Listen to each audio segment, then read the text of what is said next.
Hello, welcome to Dad's Our Job podcast. This is a new intro. Let me start this again. And we're live. And why did you turn into Sean Dyche? Try again. I don't know. Let's put this back up. There we go. Can't just retake it, mate. It's a minute into the podcast. There's no music. Hello, welcome to Dad's Our Job podcast, the original football podcast for dads by dads. I'm Adam. I'm joined by Rob and Callum. Guys, how are we getting on? Well, I was right until that happens. I don't know what to do now. It's thrown me. Oh, yeah. Right. Okay. Hold on. 1 minute. That was the worst launch in the history of launches. Shambles. Right, shambles, mate. Just stop there. I'll start it again. No. What's going on? Hold on. Why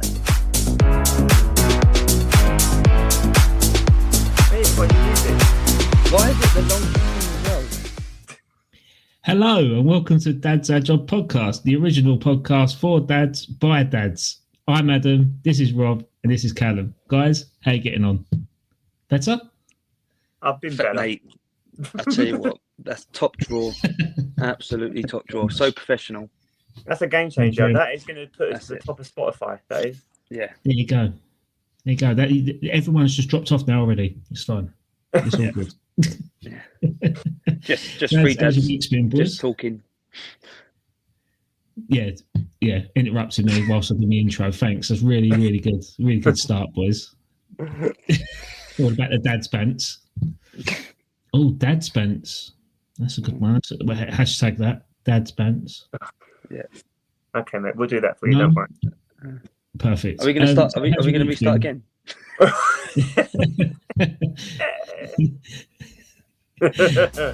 that off. Why did it take so long to get on? Get it off. Hello, this is Adam, Rob, and Cal. Here we go. So, chaps, how's your week's been?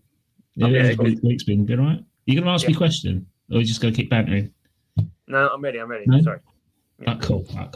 USA. Right, go. So what's the question? That was your week. Oh, it's a good week. Good week, mate. Lovely. So you've had a busy week, haven't you, Rob? Didn't you? Yeah. Yeah, I went to a shepherd's hut in Sussex. That was good. And there's a lot of sheep. No, because I wasn't in Wales. And I did the shepherd's hut. I did the I did the Winnie the Pooh walk. It was very good. Oh. That's my story. And what did you do Monday, Rob? What did you do Monday? Monday? Oh, yeah. Day off Monday. Sorry, yeah, I had the dad's day off, didn't I? Went and played some pool for about 6 hours. And drank about 8 pints. What was going on, mate? 8 pints of Guinness? I saw the pictures. Yeah, it's pretty rough. Oh, mate, nah, you can't get drunk on Guinness. Oh no. There's a struggle. I felt like I'd eaten about 4 3-course meals, not going to lie. Adam, mate, you prepared that picture that you sent us. That should be popping up right now. I'm not that cruel. I think only I've seen it, if I'm honest. I don't know what Rob sends you after hours, mate. No. It wasn't what Rob sent. It was what Joe sent. Oh, really? I haven't seen that. Oh, I'll put it in the WhatsApp group just so you know. But yeah, so you played pool. You went to Chelmsford, didn't you? Yeah, went to Chelmsford. Tequila and limes. Huh? Did you have tequila and lime? No. We just drank Guinness. I don't remember drinking no tequila. That means they definitely drank tequila. If Rob don't remember, they definitely drank it. No. Oh, look, he's trying to be secret because Kelly's in the back. I haven't got a problem with tequila. I just didn't drink any tequila. Ooh. That video says different. Well, if there is a video, I don't remember. I've just put the picture Joe sent me in the chat, so let us know when you've seen it, what you think. I did cry, I must admit. So Cal, If we how's get your enough week followers, that will be on Instagram. Yeah, we just need to get to 100 million followers, and then we'll post that. been? Yeah, we get to 500 subscribers, I'll post it. Brilliant. Thanks for that, guys. So that ain't gonna happen. No, not tonight anyway. Keep a secret. Not pimping you out. Not pimping you out, mate. Oh God. All right, so shall we move on Cal. then? So Cal, how's your week been? You've had a week Yeah, off. it's been haven't you? alright actually. Do you know what, yeah, I'm trying to think of what the hell I've done. What did I do on Monday? Oh, we went up London. Actually, it was actually really nice. So we're on half term at the moment. So, about 18 months ago, I moved jobs.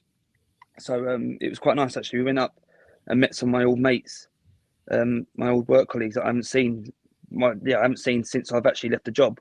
So we just went up and had some dinner and just sort of spoke about life and what they're up to and stuff. And yeah, it was actually really nice. I actually went and saw my old line manager, my old boss, who's recently retired from teaching and Sean Dash. education. What? No, He's no, Sean Dash. that was on Tuesday. I went and saw him. You know, he's looking for a job. You know. Yeah.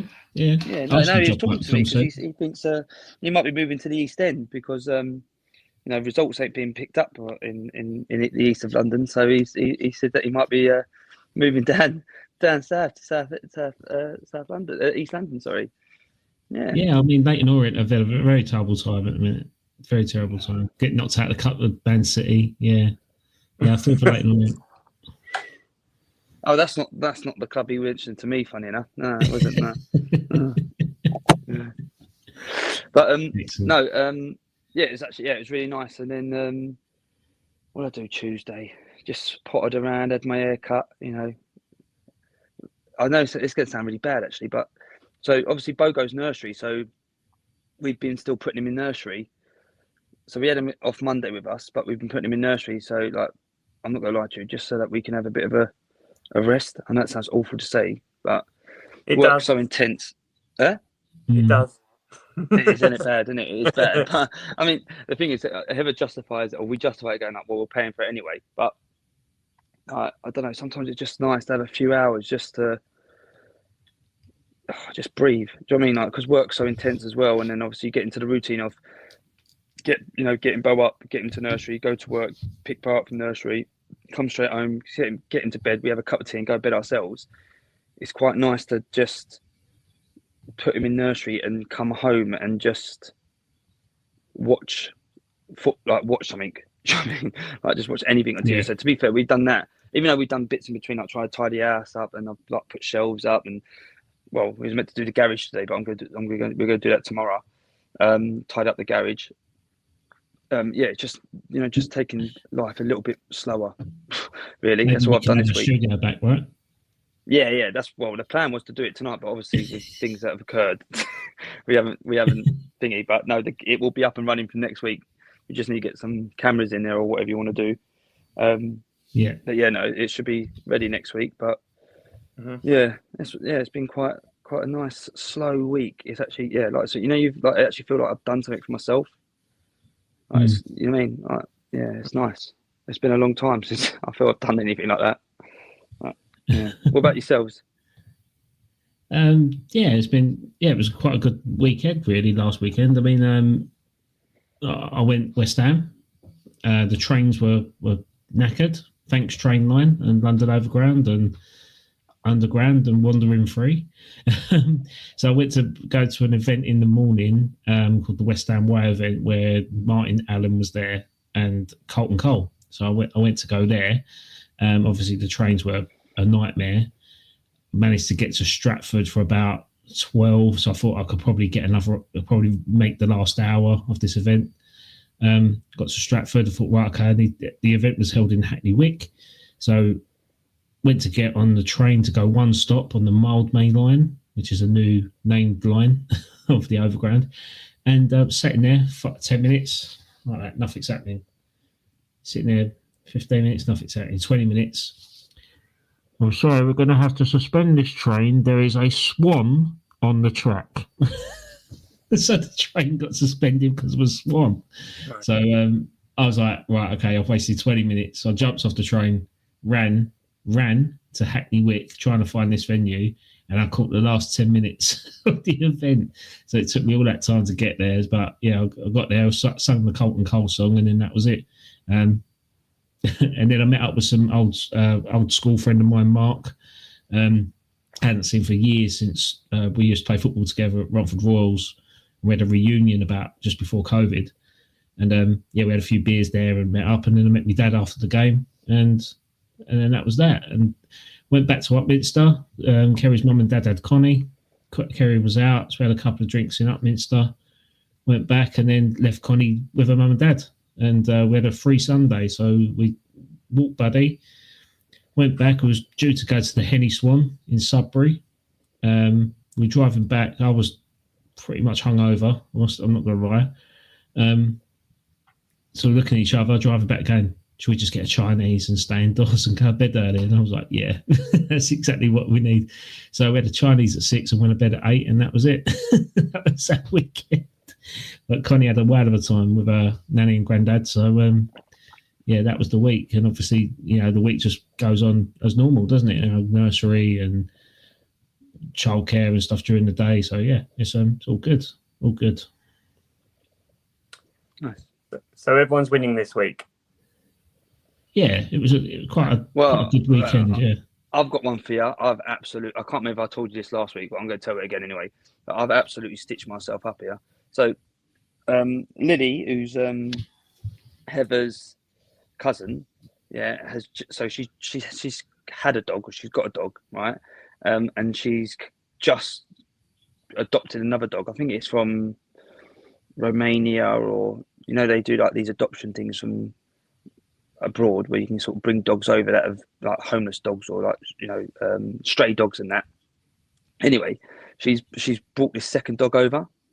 Right? Have I told you this story? No, go on. The lads. Have I told you this story or No, not? go on. No, go okay. on, So basically, they brought this dog over, right? So as she's telling us and showing this dog, I've gone, oh, look, Bo, like Lily's got you a dog. It's your dog. Like, but it has to stay at Lily's. Nah. Oh no. So basically from that, yeah, Bo now thinks he's getting a dog, or Lily's got the dog that's going to come to our house now to live with us, and it's called Rusty. Yeah. So every day now since then, which was like last week, I can't remember, maybe it must have been Friday. Or no, it must have been longer. How long she had a dog? Whatever. Yeah. He thinks he's getting a dog Rusty now every day. Daddy, where's Rusty, our dog?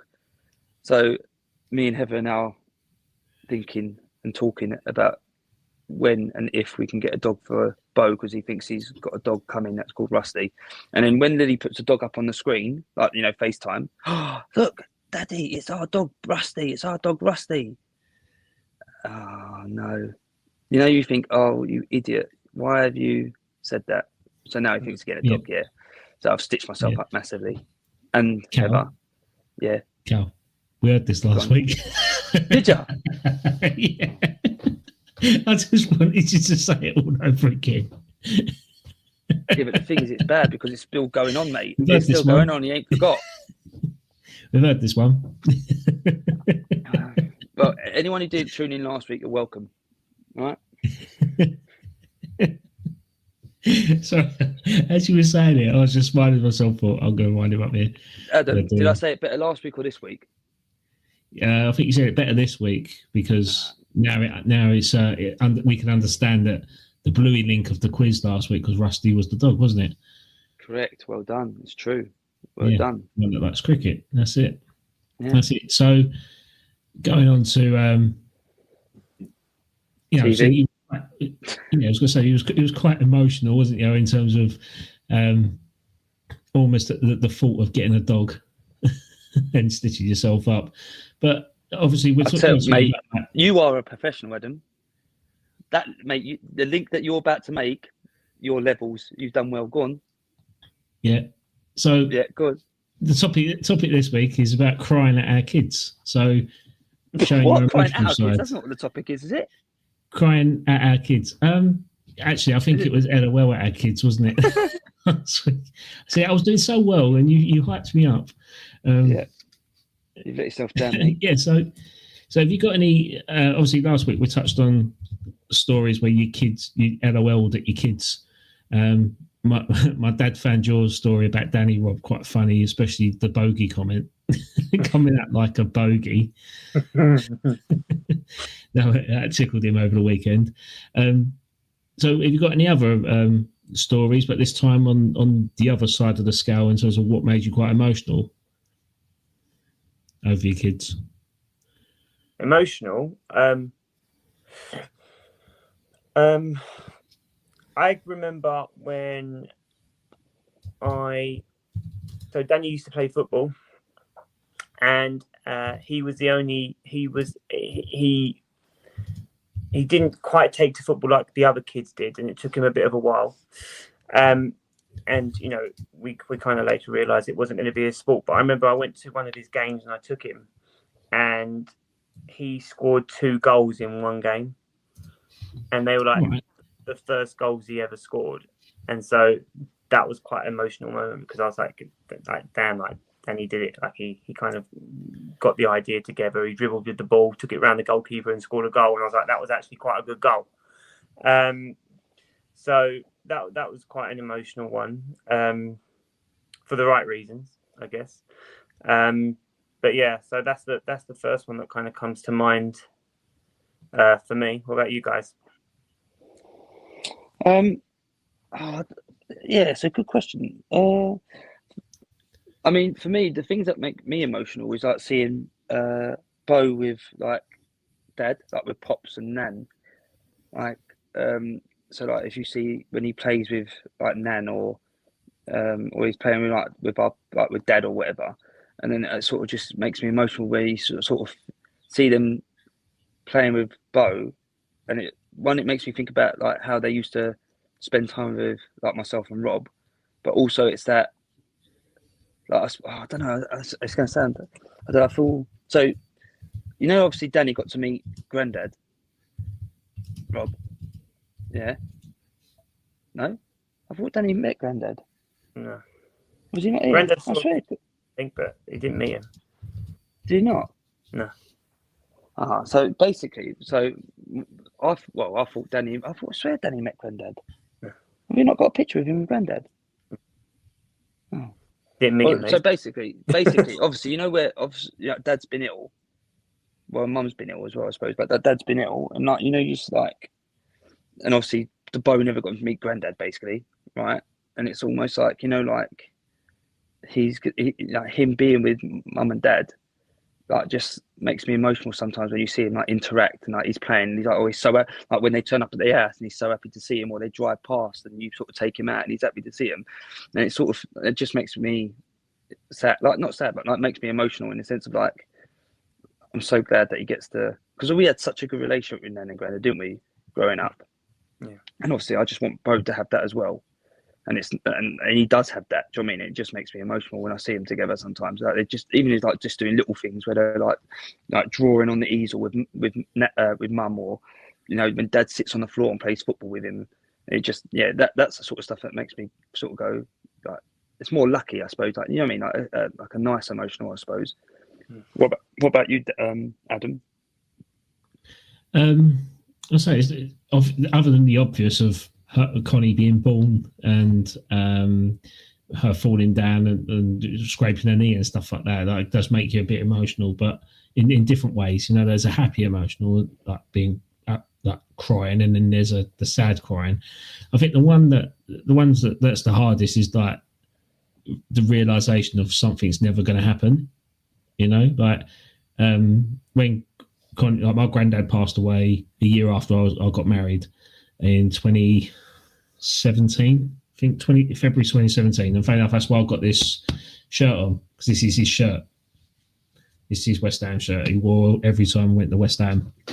And when Connie was a bit older, she was like starting to talk and stuff. Went round my dad's, and my granddad is cremated, and he's in a box in my nan's bedroom with a photo beside it. And Connie's gone into my nan's room, and Nan's there just sorting her out and bits and bobs. And Connie went up to the box, tapped it, and said, "Granddad." And I was like, how do you know that's granddad? And I think because my granddad's picture was there, and obviously I always say granddad, so she's just latched onto that. But that moment now, I thought, you're never going to see him. You know, that person that was so important in my life, you're never going to see him, and they're never going to cross paths. And like, I'd give up everything so they had 15 minutes together. But again, it's never going to happen, is it? But it's one of those things that kind of really, your kids not knowing how emotional that makes you, but it's a moment sort of thing. So yeah, it's just say the moment of realization. So the things I they get do that. just. I get it 100%. No, I was going to say I agree with you 100%. I get it. I suppose it's a little bit what I was trying to say. You know, like our granddad was such a legend, such a good bloke, and as you just said, like, you know, unfortunately, none of our children. I thought Danny met him, but like, none of our children. They fed you all the ice cream in the caravans, of course. It was the legends, yeah. Isn't they? Yeah, but it's so true. You know, obviously, you know, Bo's in the sort of same situation as you had, and what you say about, you know, your granddad, his granddad, you know, Heather's dad passed away.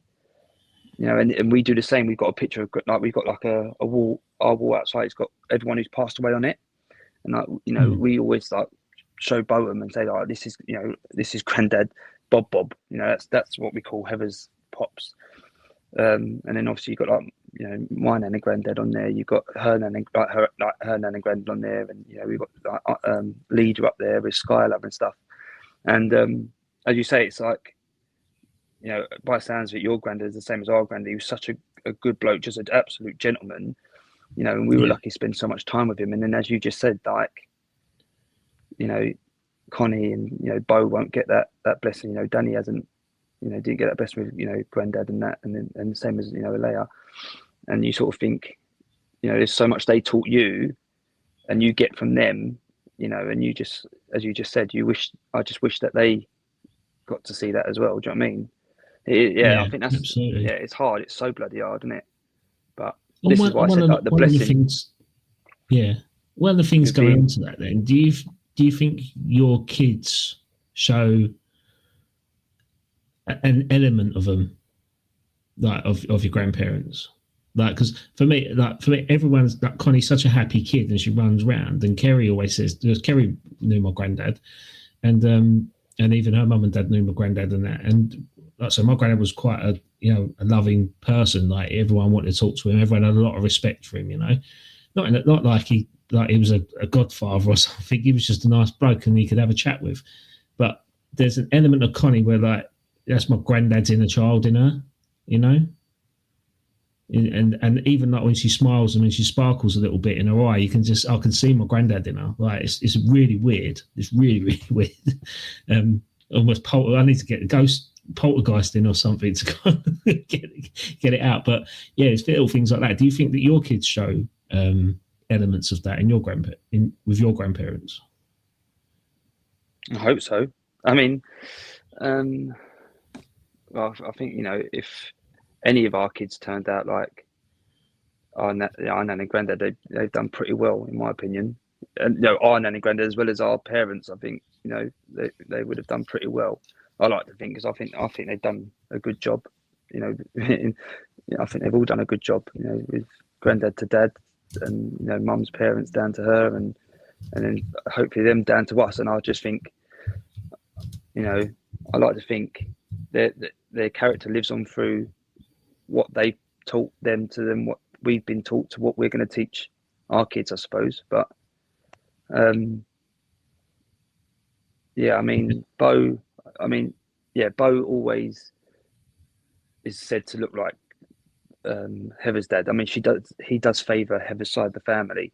So if you look at sort of Heather's dad, you know, and uncles and stuff like that, he does sort of look and look more like Heather than our side of the family at the moment. And I think, you know, Lily always jokes that you know, Rob sent Bo to us, obviously with everything that happened when trying to have a baby, have Bo, sorry. And Lily's like a white witch. she's one of these women that when she said something, it happens, or, you know, she's. Yeah, so Yeah, I'd like to think so, 100%. I think it's more through what they taught us and what we teach them, and then they sort of live on. That's the way I look at things. This is why, you take on what's taught to you and you pass it on. That's how they, like I say, I think that's how people live on, by what you pass on and how you've been brought up, and then you model it and they live on. Yeah, in my opinion. Yeah. What about you guys? Well, I was going to say, going on from emotional times, let's talk about the football. I mean, I thought we were going to do films. We'll do that. We'll do that in a bit. We'll touch that on a bit. Let's talk about the football, and then we'll go back on the films. Yeah. So obviously, Arsenal v Leicester. I mean, it was a good result for your boys. Not so much a good result for our boys, West Ham v Brentford. So run us through the superstar number 9 that you've now got in Mikel Merino. Oh, it's such a good question, isn't it? I mean, can I start with this, Rob? Mm-hmm. So we were talking about, obviously, last episode we were talking about what's he going to do, and we and I suppose we were right in the sense of the lineup that he started with. We all assumed that was what it was going to be, and I can't remember if it was. I think it was Rob who said about Merino going up top and that he could potentially do a job. And I think when he obviously scored the first goal, I text you guys and said, "Well, there you go. There's the answer to the question." And now the next question is, does he start with him up top? Yeah. Or now, have we found a number 9 that we're gonna, push forward to stay at number 9, because both finishes were exceptional. I mean, if your striker finished both them goals, you'd be buzzing, wouldn't you? And if that was Ollie Watkins or Haaland, you'd go, what a fan, that's what a great striker, wouldn't you? And for someone who doesn't normally play there, who's never played there, who actually said in an interview he's never played there up top, and he said that he doubts that he's going to go play there. He's not going to play there again. To be fair, I can't see it. I think with how composed he was and how he took the goals, I'm surprised, unless he's just trying to keep it under wraps, that he hasn't been training there or hasn't done anything there, and he's just thrown it in just to sort of rock people, or keep people guessing. I can't see him not starting him, or at least giving him another go. And no disrespect to him, having West Ham on the weekend, it's probably the perfect team to go start up top then. Not being horrible, you're not on the greatest run. You are shipping goals. You have shipped goals against Arsenal in the last 2 games. I must admit, I hope that continues on the weekend. But surely for Merino, you're going to go, right, listen, we gave you a little run out. You went and nicked 2 goals. Now go and start up top and see if you can go and do the job. If he could do that against you and go nick another goal or set up a couple of goals, then you're really thinking, well, actually, maybe this is the bloke for the rest of the season. With a Sterling, with a Trossard coming in last 15, 20 minutes, or however it is. In my opinion, he looks so composed up top. I think, West Ham being next is a perfect team to try it against. Yeah, I mean, I think so. One of the things that I said last week was that he's obviously not Havertz, but he can press and he can hold up the ball like Havertz. I also think that the goals that he scored, he didn't have time to think. And I think that will probably suit Merino, because you don't want him to think too much about what he's doing. You just want him to act on instinct. If the ball's there, shoot. That's kind of what you want from him in an attacking sense. And then in the other press play that we do, you're looking for someone to hold up the ball, or who can press the ball and make those challenges, which he has shown himself to be very good at, winning the ball high up the pitch. So I think having Merino coming late, or not having time to compose himself, but rather just shooting on instinct, I think will suit him, because otherwise you don't want him to get caught up in thinking like a number 9. You just want him to be able to have a shot when we need him to have a shot. In response to what you're saying about him starting Merino, I think he will start games with Merino up front. But I don't think he will start every game with Merino up front. I think more than likely he will start with a Sterling Ranieri Trossard combination, and Merino will be like a 20-minute impact player. That's what I can see happening. I do think he will start with Merino up front in games. I just don't think it will be as many as we might think or might personally want. but then at the same time, he might still need to play in midfield this year. So we have that to kind of consider as well. I do think that Arsenal have got a good chance against West Ham this weekend because West Ham have got so many high-profile injuries to their squad, and you've just had Paquetá come out this week. Fulkrug still isn't starting. There's a couple of others that I can't remember now, but I think there's like 4 or 5 that are definitely not in the game. So I do think. Oh yeah, that's it, Kufal. So I do think there's opportunities for Arsenal to go at West Ham's defence, and I do think Arsenal will score goals. They're at home. They're going to be hard to score against. If West Ham do score goals, I think it will come through Bowen. And Bowen, I think, scored against us in the last game, or had a role to play in one of the goals that West Ham scored in the last game. Or was he injured then? Who was that again? Sorry, Bowen. Bowen. No, he played last game. Yeah, Played against Chelsea and scored as well. No? Did he score or assist? What, against Brentford? No, against Arsenal. Either way, I can't remember now. I can't remember. Either way, I think that Arsenal will do enough on the left side to try and press him and keep him out of the game. And if Arsenal do that, I think Arsenal will win the game comfortably. If they don't do that, I think Arsenal will concede a goal and it'll be 2-1. If not, I think it could be 2 or 3-0, regardless of who is up front, because I think Arsenal will create chances against a leggy West Ham midfield. So that's what I'm predicting. I think a 3-0 win or a 2-1 if Bowen's in the game.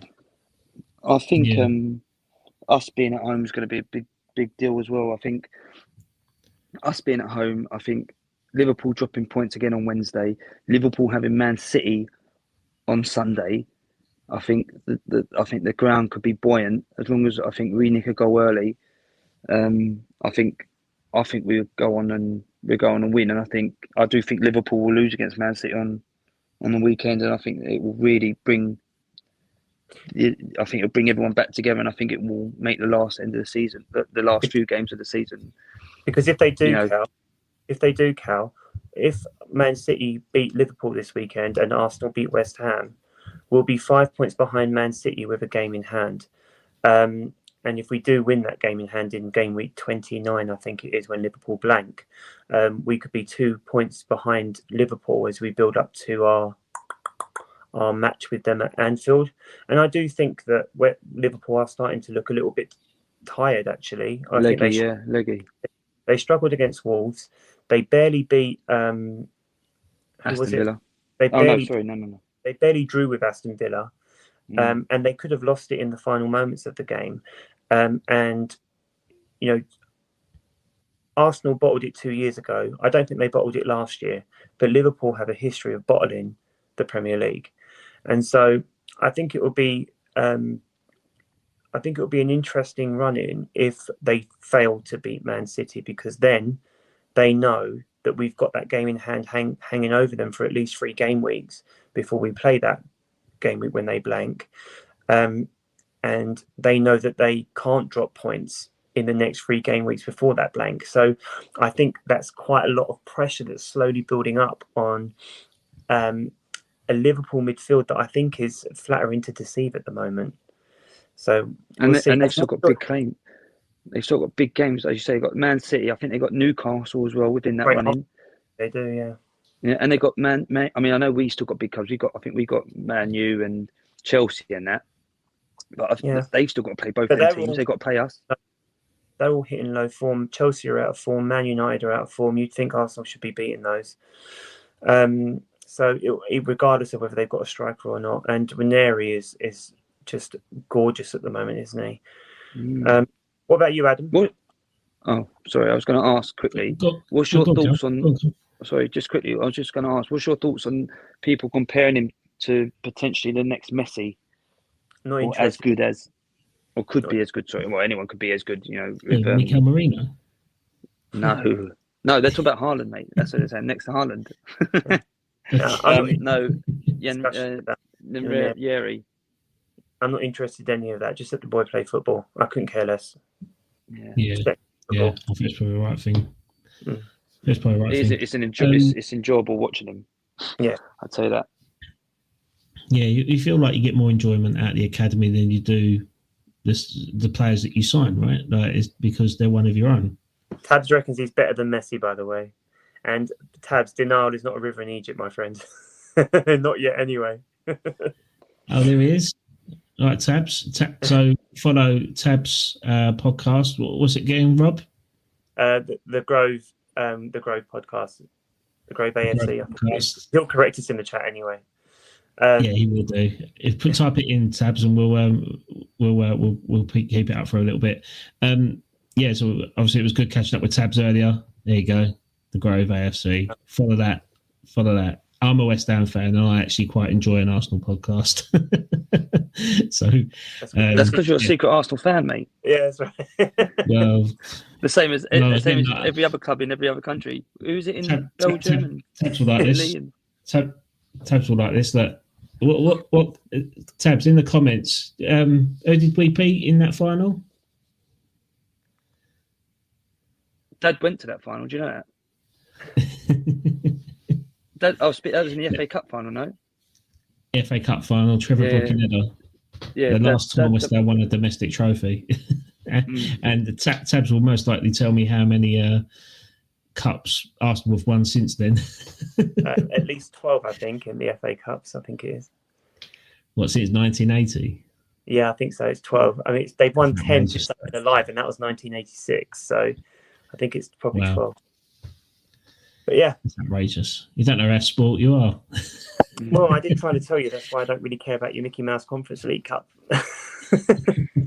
Do you know what we need to do? We need to get our old men on here, because I was in the pub with Dad last night to watch the Liverpool game, and the bloke Richard, who goes to the Free Pigeons, Rob, the Arsenal fan with the glasses.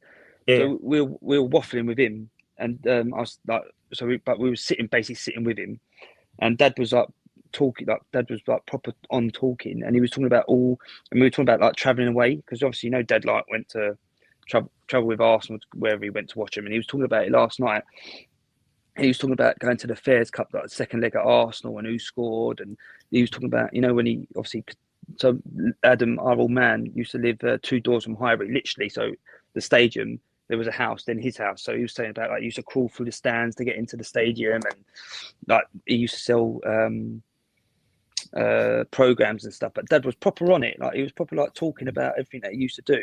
But I was saying, like he was saying to like Richard, some of the stuff that they used to get up with.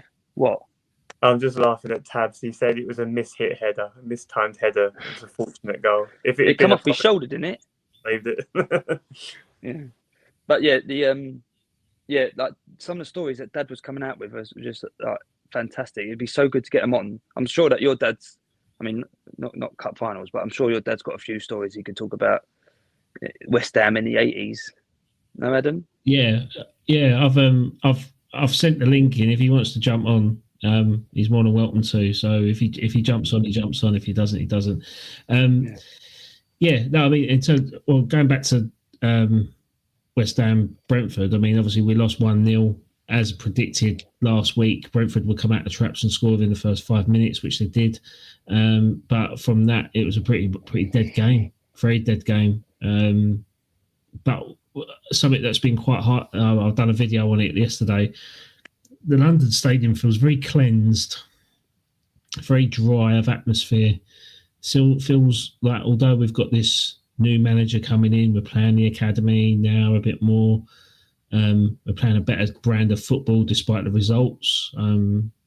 It still doesn't feel right over there. I think people are starting to lose their patience with a world-class stadium for a world-class venue and for a world-class football team and stuff like that. From what Karen Brady released yesterday, I think you can't keep try and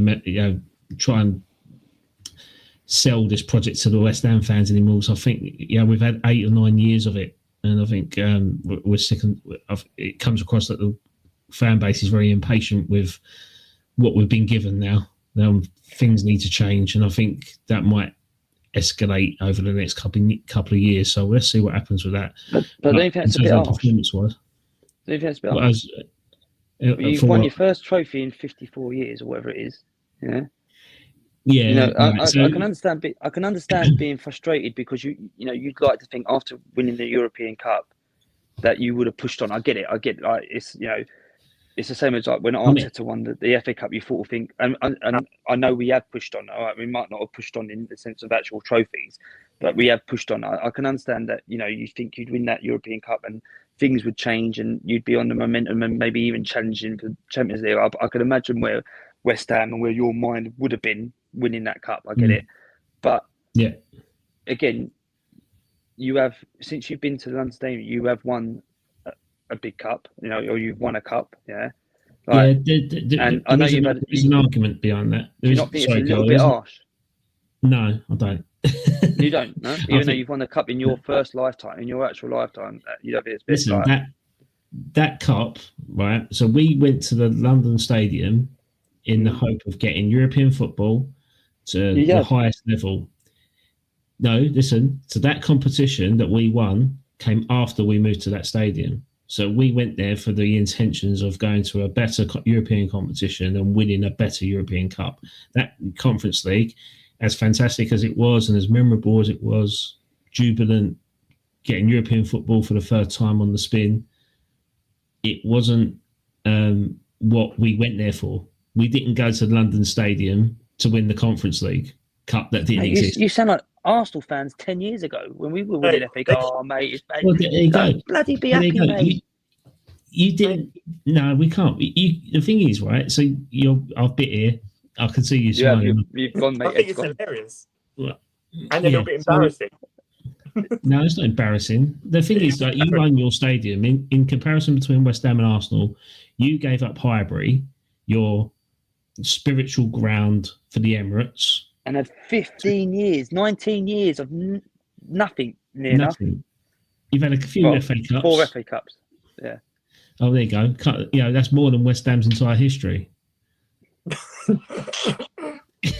In one stadium, right? So but this is what I'm trying to say. But this is what the point I'm trying to make. It is harsh on our behalf. We don't own that stadium. We're in a stadium. I went on a stadium tour, right? We're in that stadium where there's posters on the wall of Billy Bonds, Bobby Moore, Trevor Brooking heading that goal against Arsenal in the FA Cup, held up with blue tack. Held up with blue tack because we can't bang a nail in that wall.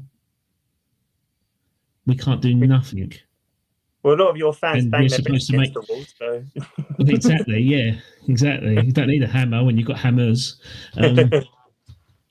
But yeah, the thing is, there's an impatience there. We need ownership of that stadium, or at least full control, in the same guise as what Man City's got with their stadium, which is council owned by the City of Manchester, and they've got a 999-year lease, and they're allowed to spend £60 million on extending it, creating fan zones, doing this, changing all the alterations. West Ham can't.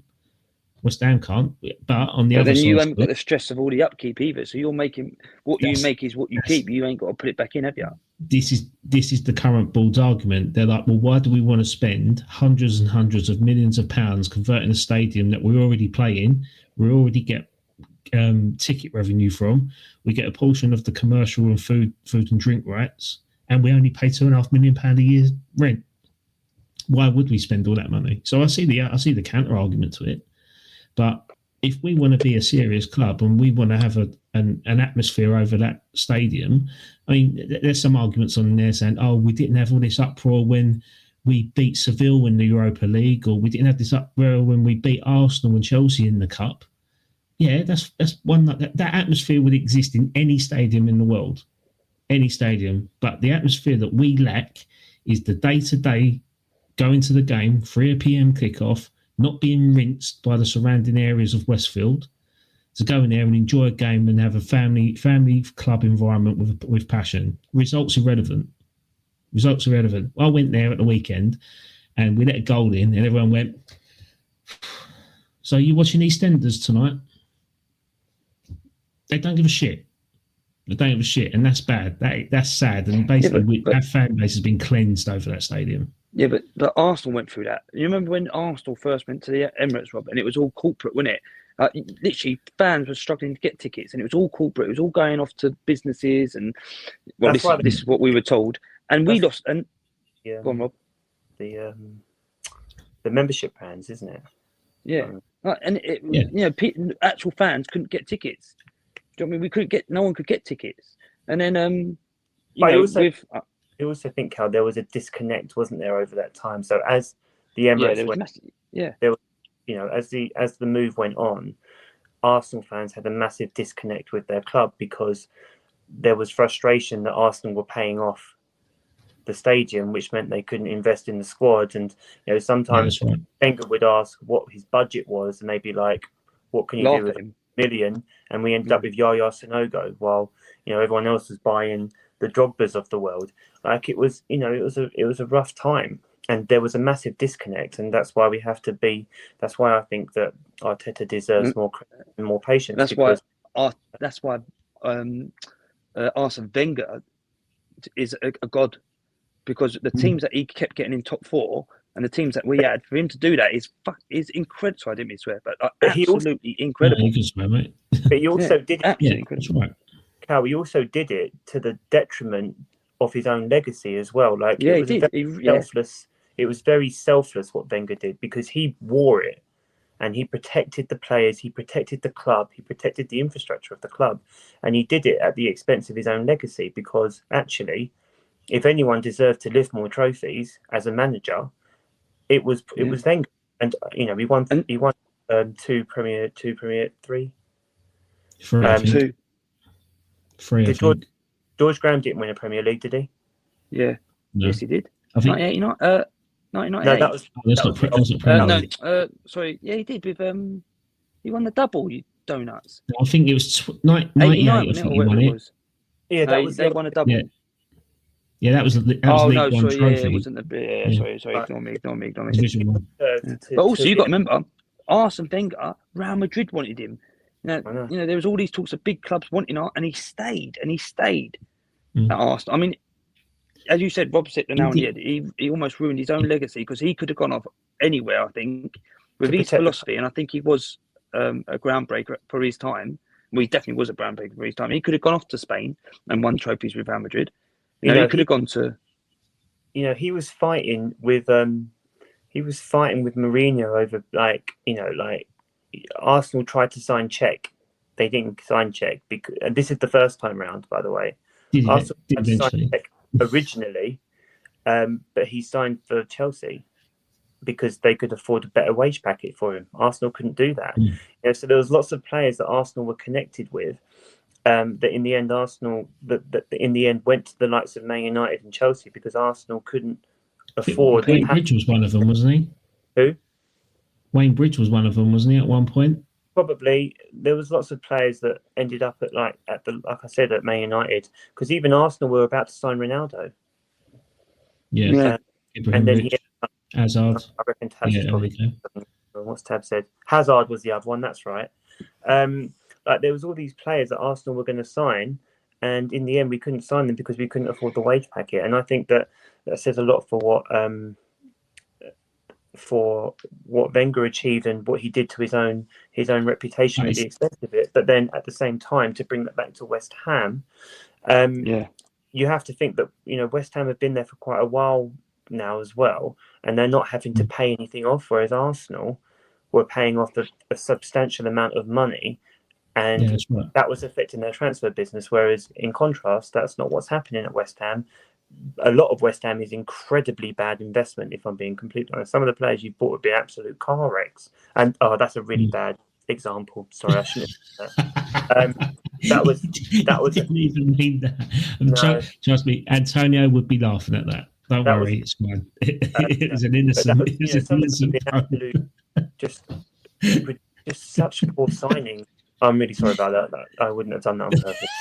But really, sorry, that was so good. So good. It's good job he's all right, isn't it? Yeah, he looked well in that picture. That picture he posted, he looks proper good. Yeah, that's what I mean. Yeah, fair play to him. I didn't think we'd ever see him again. No. From what I was hearing, for him to come back. He'll be back. He'll be back in like a couple of months. Yeah, it's fantastic, isn't it? He is. He's going to get a lovely ovation, isn't he? Yeah. It will be good. What do you think is going to happen this weekend? I think we're going to lose 3-0. You reckon it's that bad? I reckon it's that bad. That's just my head saying that. If I'm completely honest, I'm just saying that to kind of avoid a backlash. But okay, if you want me to give what my gut feeling is, I think a draw. I think a draw is probably doable for us because you've got no potential striker. You played Leicester at the weekend, who are pretty much already relegated side under Ruud van Nistelrooy. They've got a pretty poor defence. I think we've probably got a better defence. I think we're more structured. We've got a better tactical manager in Graham Potter, although results, again, like I said this to Tabs earlier, I think we've got probably a better defence now. But he admittedly will probably most likely play three at the back, and you kind of thrive against teams that play three at the back. But I could see us kind of being a bit more solid this weekend in terms of having Kilman, Tadibo and Mavropanos, and then have Emerson and Wan-Bissaka as your wing backs. I mean, then that could create a five if need be. And then you've got Alvarez and Souček sitting in front of them, so that could add a bit of defensive protection for us, and then hit you on a break because you play quite high up and you do a high press, and that could potentially happen. You've got a number of injuries at the back as well, haven't you? Like Tomiyasu's out now, isn't he? He's had an operation there, isn't he? Tomiyasu hasn't featured all season, so I wouldn't even include Tomiyasu in that discussion. As far as everything up to the top, Arsenal are pretty much okay. There isn't really any standout injuries. Even Ben White might be on the bench this weekend. So I think it's really the front line that kills us at the moment. But even saying that, is Nwaneri, I think, hit the post last week, maybe twice. Hit the post and the crossbar. And then he assisted before he went off.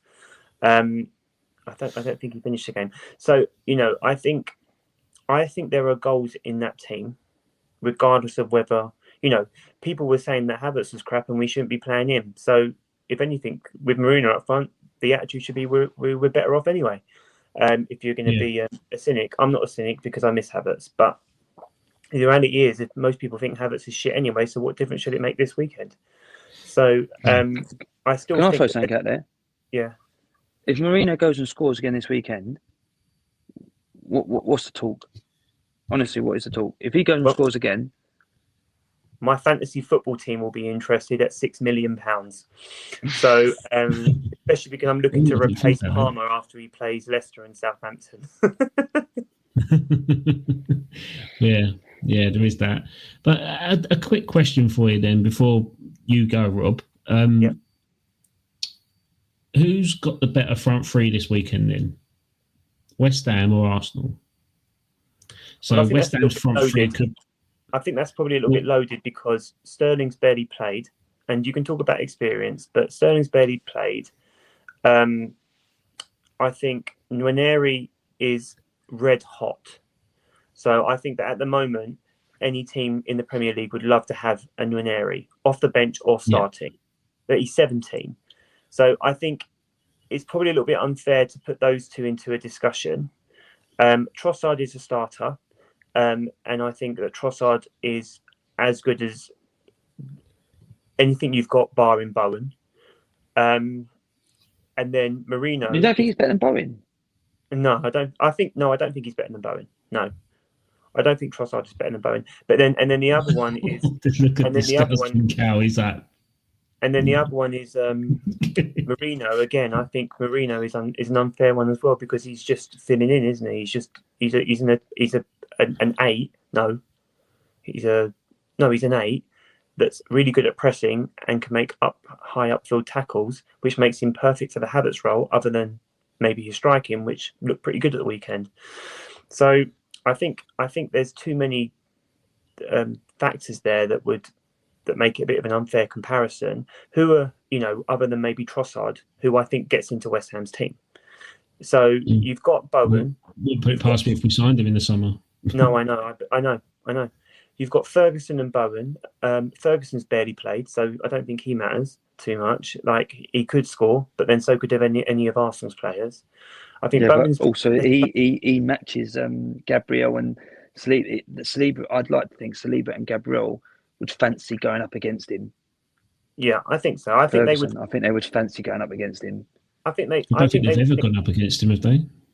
No, but I'm saying I think they would like that battle. Yeah. They like a battle, don't they? I Yeah, I think think they struggle more with them in and out. You know, that Isak, even though he's a big bloke, his movement and he's.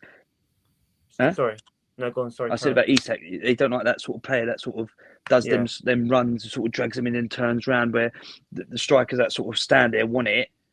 They like that they like that competition. You know, the ones that want to run in behind and run down the sides. That's where I think Gabriel and I think all defenders, to be fair, don't like it. You know, and that's where I think Bowen comes into his own. But I think someone like Ferguson being up front, they're going to fancy that battle on the weekend if he starts. Huh? Who's your left midfield, Adam? Left midfield. We haven't got one. But who's your left forward? No, left forward. If I had to pick a front three, I'd say Mohamed Kudus on the left, Bowen on the right, and then Ferguson up top. That would be my front three. Yeah, that's a really good forward line. But I do think that Arsenal... But potentially, I think it could even go down to Ferguson's being on the bench again. I think Soler could probably play left wing, Kudus right and Bowen up top. I think it could see that as well. I think, we've got a couple of options there. Then you've got Guilherme that could come off the bench, who probably will play the last 5 minutes. I think we're describing two things that are really similar right now. There's goals in both teams' forward lines, but there's only one player from each of those teams, really, who's played a bit of football lately. When you look at Bowen, who's been playing, he's not too long back from a toe injury, I know, but he's like the talisman. And then at Arsenal, you've got Trossard. Other than that, I know that Muneri has played this season, but it's not like he's been a regular starter. It's more since the Saka injury and then the Martinelli injury and now Havertz that you're looking at Muneri as a guaranteed starter. So I think that it's one of those games where you're looking and think anything could happen. Because there's been so little football That's played. what my gut instinct was. That's what my gut instinct was. I think it's a good time to play Arsenal, despite you being a team in form, and you haven't lost a game in 19, is it, this season? In the Premier League. Yeah, so why not West Ham this weekend? That's just my feeling. Why not? Just a question. But again, I'll go as much as I'd love it to be 1-1. Still think it'll be 3-0 to your mob, but that's just how it could go either way with West Ham at the minute. I reckon it could be like 2-1. I do think Arsenal. It depends on what Bowen does, because I could see Bowen putting a cross in and Solskjaer scoring, which would absolutely drive me crazy. But other than that, I could see it being like a 2-3-0 Arsenal win. I would hate it. It'll piss me right off if we lost 1-0 narrowly, because it'll be almost like you're there for the taking in a sense. That's what it'll come across like. But I hope you don't beat us 1-0. Same for Leicester as well, I think. So, yeah. But I'm going to let you guys finish up there, and I'm going to shoot, and I will see you guys in a couple of days. See you, mate. All right, buddy. Take care, dude. Take care. Right. Yeah. So, are you going to try and watch the game? I'm going to try, but I'm around my mum's at the weekend, and my mum will hate me for this. But every time I watch West Ham, around my mum's or my mum's in my company, we lose. So I'm trying to. You should definitely watch it. Hoping. Yeah. Everyone's like, Ed, why don't you watch that game? It'll be great. It'll be absolutely great. What do you think? And who do you think's got a better front three? At this weekend, this weekend. Well, to be fair, I think it's pretty even. I mean, as Rob said, it's Trossard and Bowen, in it. Really, let's be honest, they're the only ones that. But then, if you're looking at that, then I would take Trossard over Bowen. Yeah, obviously Rob wouldn't, but I still think Trossard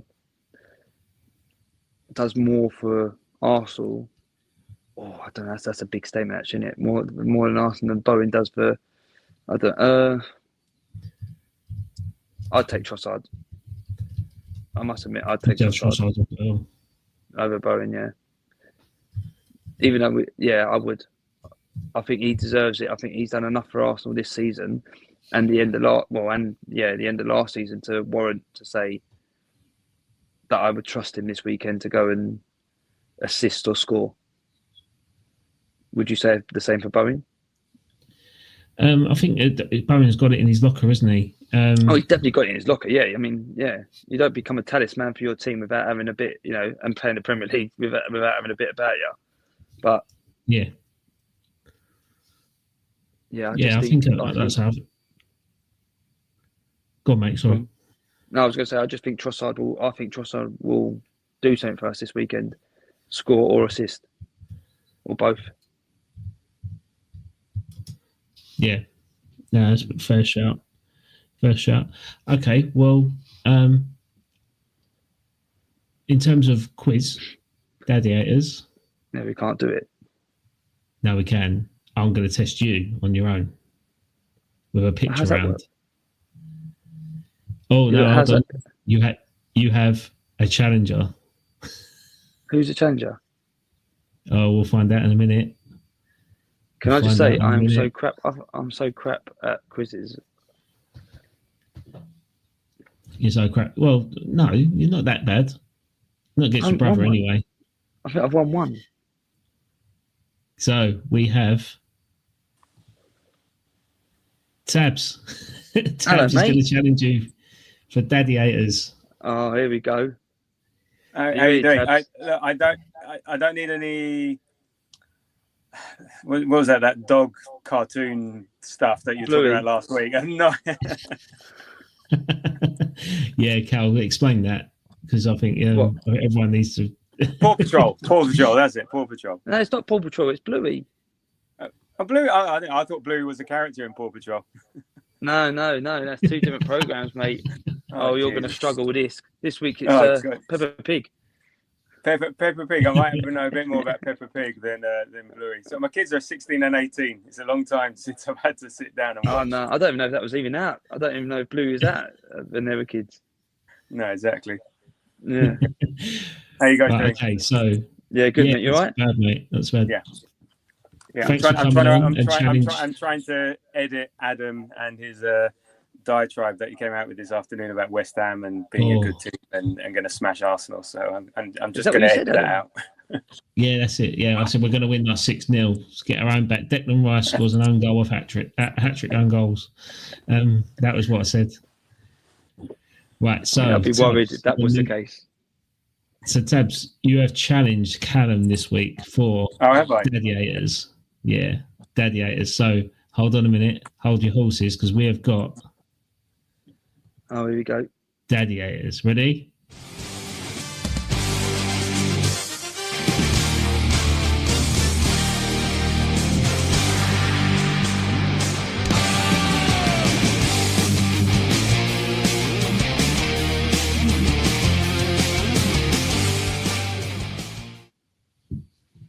And welcome to the hottest quiz show on YouTube streaming ever.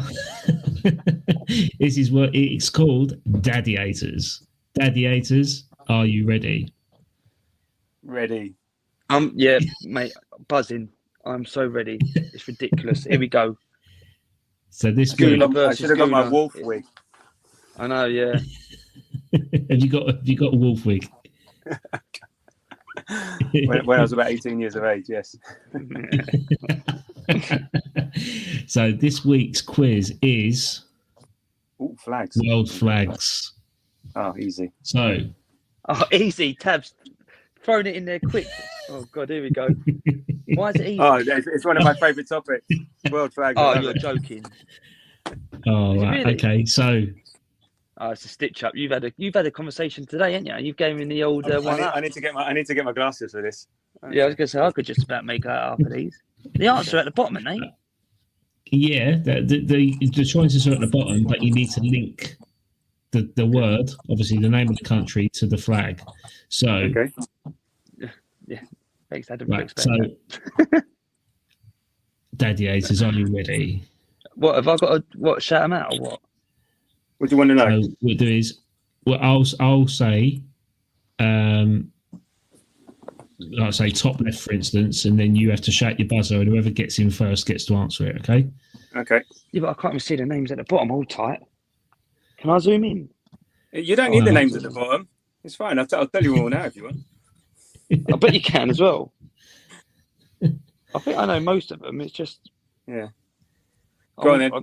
Okay. Oh God, here we go. Daddyators. Are you ready? Yeah. 3, 2, 1. Top left. Spain. Callum on that one. Got it first. Yes. 1-0 to Callum. I've got a delayed reaction on this. I love it. Go on. Right, ready? Yeah. Third row, middle. Japan. Oh, that was Callum again. Sorry, Tabs. No, I'm not hang on. I promise. You're hearing me. You're I hearing me really delayed. ain't. You're hearing I me really delayed ain't. because both times I've got ahead of Callum. Unless this is a fix. I'm getting them in early. I definitely said that early. Right, okay, ready? It's a fix. Second row, left. South Africa. Oh no. No, left. He said Poland. left. Poland.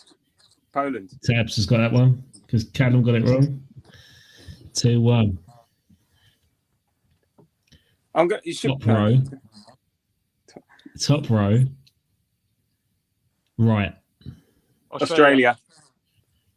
Oh, it's Tabs on that one. Are you mad? Definitely Tabs on mate, that we've one. got to listen to it back, mate. I'm gonna put my hand up every time just so you can see it.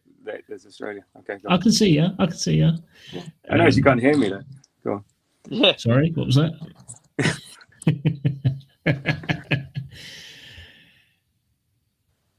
Fourth row, left. Egypt. Egypt. That was definitely Tabs. That was not even a debate on that one. I could get my words out. Right, fourth row, middle. Pakistan. Tabs again. You ready? Third row, left. China. Oh, China. Tabs again. He's a whitewash, Callum. He's whitewashing you. How can it be a whitewash? I got the first three right, you melt.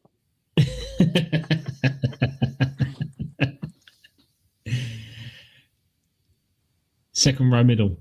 Ecuador. Yeah, Ecuador. Tabs again. Second row, right. South Africa. I'm giving up, mate, because mad. I can't. My eyes trying to work out where you are. It's bad enough as it is.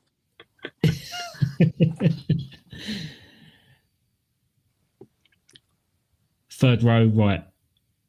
India. Callum. Fourth row, right. Canada. Callum again. There's nonsense. There's a delay on this one. And first on everyone. Iceland. That's it. There you go. And that is the final result. So Tabs wins with 7 and Callum with 5. I'm surprised it was that close. 9, 12. I'm not having that. I want to watch this back. I'm definitely ahead of some of them. There must be some time difference between West London and north of London. There's a delay. No. The only thing is, Tabs, you know why you've stitched yourself up? Why? Because you've got to come on next week and defend your crown. And defend my honour. Defend the crown. The thing is, what you don't realise, Adam's actually said to me, throw it. So then Tab's got to come on next week. That's it. Tab's got to come on every week now. He's rolling himself in it. That's it. He's fully engaged now. Do you know what's even nicer? Hopefully next week there'll be 3 Gooners against one West Ham fan. We can just, with tomorrow's result, we can just absolutely rip Adam. Yeah. But I'd suggest that's like a normal ratio of fans around the world, 3-1, if not greater. I'd suggest. Yeah. Actually, you're probably bang on here. I was going to ask today, what's the there was stuff you were saying. Karen Brady was asking about the stadium, or saying stuff about the stadium. What was the? I didn't have it. My Zoom coinage ran out, so I didn't get a chance to ask it.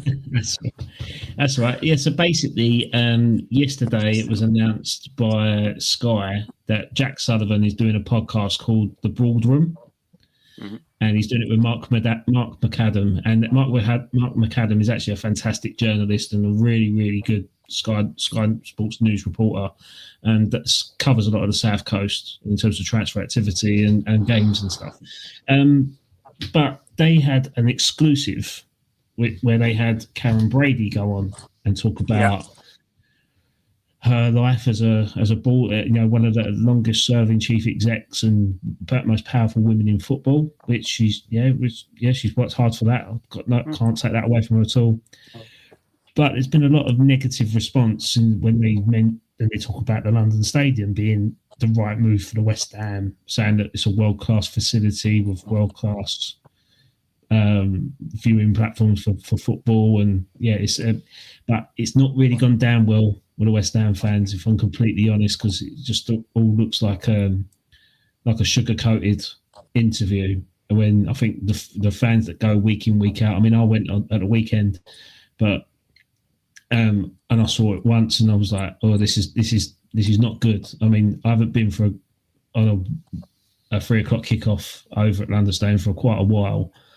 And to see the difference then to now and not change has been quite an insight. And the fans, I think, are just depressed with it now that they've run out of options. They go because they're loyal, but then the tickets are going up, and then the views ain't changing. Everything's going up, like price of beer, price of food, football kits, programs, popcorn. Everything's going up. Do you not think it's just because? Do you not think it's just because the fans have written this season off, knowing that you're not going to win anything? No, I think you're not going to. No, I think this has always been. I think the diehard West Ham fans have always raised the issues with it, and it's not really gone. Sorry, I just need to take this ticker thing off because it's Dad rant alert. There you go. That's better because I can't see my face. So basically, I think it's a lot of the West Ham fans are now just tired of accepting it, and I think there's starting to be some movements of change that they want enforced in the club at match day experience. I said the results are relevant. It's just the getting to games. There was a couple of train strikes on Saturday, which made it harder for West Ham fans who have actually emigrated out of East London because of the infrastructure developments that are occurring, i.e. bowling ground with all the flats going in replace of it. So a lot of the people that grew up around that area end up branching out, going to Kent, Essex, and there's a song in the Only Fools and Horses musical that Grandad sings about where have all the Cockneys gone. And to me, that's almost like West Ham. It's like some went to Billericay, some went to Southend, some it's just the club's just gone wide. So obviously we're taking a longer journey to get into Stratford anyway, with world-class train links, but all the trains are cancelled. So how are you going to get to games?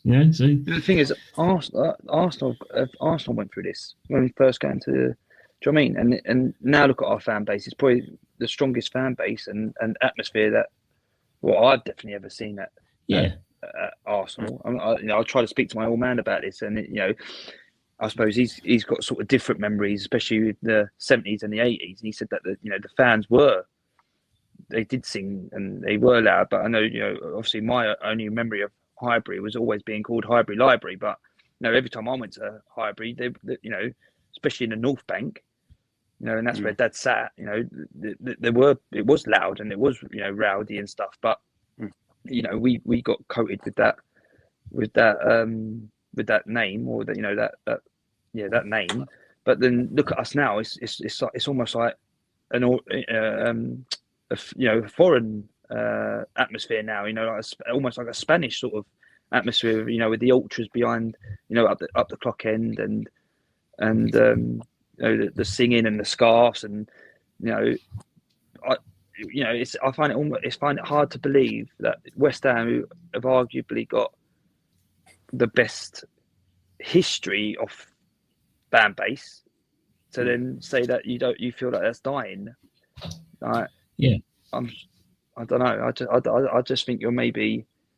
Again, I think success on the pitch helps, because during the latter Wenger years, the banter era and Emery and stuff, you know, it got a bit toxic. I don't think your stadium helps. The London Stadium. I've only been there for athletics, and that says it all. So you know, it's an athletic stadium, not a football stadium, and you got it on the cheap, and that's how your owners operate and things like that. So you haven't made it your own. You know, what's happened at the Emirates since we moved in, with the facade and the outside and everyone that involved. So the latest one, the fan involvement in that, they've tried to improve the match day experience. Some of it more cringe than others, but then it's tailoring for a younger audience and not 52-year-olds like myself, sort of thing. So I don't think you're able to personalize the experience yet or at all at the because you're just so far away, and even the away fan experience is from what I'm saying, it's crap. They've got this like massive trampoline in between the fans, and so you can't even get the away fans generating a united atmosphere that you can then bounce off, sort of thing. So it's there's a massive wall separating the away fans to the home fans, because that was a reactionary measure from the LLDC because of fan disruption from European fans. So basically, we had a game against Rapid Vienna in the Europa League, and they were throwing. You get like in the offices, you get the big drums of water. Oh right! Oh my god! For some reason, one of them drums flew over into the stand, and they were like, "Oh, we'll put a wall up for that now." So basically, you've killed the sort of banter between the home and away fans, and it's just like, "Oh, we'll just block that out." Like that don't matter. Well, it clearly does, because it's part and parcel of the game. Like yes, there's no crowd trouble over there, but there ain't gonna be if there's no enticement of that, or tribal warfare, like good friendly tribal warfare. You're never going to get that. You're never going to get that, and you want that sort of going 1-0 up and then go 2-0, 2-1 down, and then you end up winning 3-2, and you want that back and forwards bartering, don't you?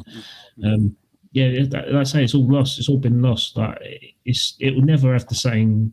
I think fans will never connect to it the way that we did with Boleyn. No. It is a step up in terms of the location of it, but it's like, through my profession and being an architect and being a stadium fan, design is so important, because it's about even like Wembley. When they designed Wembley, all the boxes, all the facades were all flush, and when they done a sound test, the sound just echoed all the way through. So having that slight 1 degree pitch in the boxes, every glass panel it's not flat. It's almost like rigid like that. Yeah. So then it deflects the sound. So then that made it a more tolerable event space. I mean, it's just little things like that. I think London Stadium has the potential to be modified and altered to be a world-class footballing stadium. But it's going to cost money. A lot of fans are saying it can't be done. You can't dig down in the foundations. You can't build on top of the roof because we've already spent £15 million. Like, I'm sorry, £15 million for a roof in comparison to Spurs spending £1 billion on their stadium is pittance. Spurs spent that. But I mean, even just getting fans closer to the pitch. They were talking about having like do they have the removable seats and stuff like that, or they didn't do? Yeah, you could have another 20,000 or something, can it? You just get them. You could have more, like 10,000, is it? With them removable seats, you could have more. No. So the stadium the stadium at the moment has, I think it's almost 60,000. like 70,000 seats, but we've only. But it could go up to 100, couldn't it? No. I think it was 80 at the Olympics, and then it got reduced down. But there's always been around 70,000 seats you could get in that stadium. But a lot of it's down to licensing, down to police. So when we first moved into the London Stadium, it was 57,000. Then we had to apply for a license to go up to 60. Now we're at 62.5, and now they're talking about going up to 66. But we've not made any expansion of that. They're just seats that are just covered with netting at the back. Oh, really? Oh, okay, right. I mean, it's the same at the. Go on, mate. Sorry. No. I was going to say it's the same at the Emirates. Even if we did want to expand, however, the surrounding infrastructure needs to be improved in order to. Even if you're just having 10,000 extra fans, a lot of the stuff is like they were. when they moved there, said, right, your limit is 60,000, and that's that, and that's what everyone agreed to, because that's what the infrastructure can take. So it's not always just about the stadium itself; it's about the surrounding infrastructure. It's a bit like, you know, Holloway Road, one of the closest stadium stations to the Emirates, is shut 2 hours before kickoff because it can't deal with the capacity, the infrastructure. Exactly. The infrastructure in Stratford is perfect. It's just the way the 500 lines going through there. Yeah, the thing is, it's the lead up to, you know, we've got that Wembley walk going past the aquatic centre up to the main thing, but you get up to that point and then you've got to go through a security check, which takes 20 minutes to get through. Then that kind of kills the atmosphere anyway. Then you go through that, then you've got to go through your ticketing, then you've got to walk to your seat and stuff. So there's a lot of stages there that kind of kill the match day experience and stuff. Whereas with bowling, you used to walk up the street, go through the turnstiles, you was in. You know, it was that easy, as was Highbury. But in terms of like converting it, it is possible. It's just, you just got to put the dough up for it. And we've got an investor there in Daniel Kwiecinski that's worth 15 billion quid. You know, and if he pumps a bit more money in the ownership of the state in the club, you know, there's a deal there to be had. Go, look, we can convert this stadium, but that ain't going to happen until because what has happened recently, and I think it's from the 1st of March, is that the LLDC, the London Legacy Development Company, have relinquished the London Stadium parameter and boundary and lease of that, and handed that over to Greater London Authority for £1. So now they're the ones that are in control of that stadium, which means that West Ham now can renegotiate a longer term lease and take on more responsibility and efforts and financial investment into that hub to get a bit more of a bit more control, equivalent of Manchester City having the City of Manchester Stadium, or the Etihad now.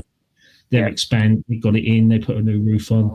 Now they've expanded. Now they're putting this fantastic fan zone and outside concert arena on the back of it. So that's going to be like a mega structure, multi-purpose stadium.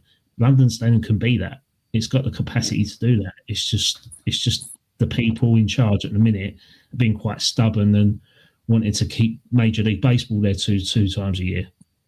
You know, there was an interesting YouTube video of a guy who does like tours in like museums and stadiums, and he'd done the London Stadium tour, and the Major League Baseball changing rooms still exist at that stadium. They were supposed to be temporary. Now they're there permanently now, and that facility is better equipped than what West Ham is in that stadium. Wow. It's just sad. We don't have any ownership or anything. Like I said, about blue tack on walls for posters. Yeah, no, I heard that. But you can't. Yeah, you can't make it your own. You can't, holding flags up. Yeah. Yeah. You can't. That's you need to make it your own. Make it feel part of it. You need to get the fans involved in making it your own. But if the owners aren't prepared to do that, then they're going to have this perpetual. And that's the problem. And that's why I think in hearts of hearts, I think. I hope I'm right with this. I hope they're doing it for a reason. Like the way they're treating us at the minute. Like if we suffer it for another 18 months and come the summer of 2026, a lot of things could open up. So unless you're in danger of going down, I think their owners potentially happy with just being a middling Premier League club who maybe get a cup run, maybe this, maybe that. You know, just as long as you're not in threat of relegation. I just don't think they've got the dough. I just don't think they've got the dough to do what we want. So that's why I think there could be a potential takeover in next summer. Yeah. Maybe you've got the Qataris that are interested in Tottenham at the minute, but West Ham and PSG have a pretty good relationship off the pitch. So there could be that sort of coming into it. And then if the luxuries that they've got, they want a vanity project, then the London Stadium is that. It's the jewel of London at the minute in terms of athletics and, you know, the amount of sporting moments that have happened in that area at recent times. It you know, there's a lot there that could be taken on board. But yeah, let's see what happens. I mean, I could talk about London Stadium for ages and West Ham. I could in general, but as the title says, it's an important part. Bollocks to Brady. Yeah, bollocks to Brady indeed. But no, it's an important part of the match day experience, and going to games now, it's so expensive and stuff that you want a bit more than just, and you want to be treated respectfully and want a bit more than just going to see the game. I think, I don't know. So it's a toughie because it's where the atmosphere starts. I mean, it's two things. One, you need it from the pitch. You need the players to drive the atmosphere, but then you also need the environment to be, conducive as well. Especially modern day audiences and stuff like that. So, yeah. Where's Callum gone? Maybe his battery's died. Yeah. Okay. Anyway, look, I'm gonna have to drop. No worries, mate. Thank you for coming on in such short notice and absolutely smashing Callum to bits in the world flags. I won that one 12-0. I'm positive of that one.